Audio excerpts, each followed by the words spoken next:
Deputy CM DK శివకుమార్కు సుప్రీంకోర్టులో ఎదురు దెబ్బ తగిలింది. ఆదాయానికి మించిన ఆస్తుల వ్యవహారంలో నమోదైన సిబిఐ కేసును కొట్టివేయాలంటూ ఆయన దాఖలు చేసిన పిటిషన్ను సుప్రీంకోర్టు తిరస్కరించింది. కర్ణాటక హైకోర్టు ఇచ్చిన ఉత్తర్వుల్లో తాము జోక్యం చేసుకోలేమని ధర్మాసనం తెలిపింది.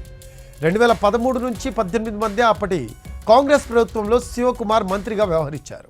ఆ సమయంలో డీకే శివకుమార్ సంపాదనలో 74 కోట్లు లెక్కకు మించిన ఆదాయం ఉందని ఆరోపణలు వచ్చాయి. ఈ కేసులో ఆయన ఇల్లు, ఆఫీసుల్లో ఐటీ శాఖ సోదాలు చేసింది. కొంత మొత్తాన్ని కూడా స్వాధీనం చేసుకుంది. ఆ తర్వాత ఈడీ కూడా ఎంటర్ అయి మనీ లాండరింగ్ కింద దర్యాప్తు చేపట్టింది. ఈడీ విచారణ ఆధారంగా 2020లో సిబిఐ డీకే శివకుమార్పై కేసు నమోదు చేసింది.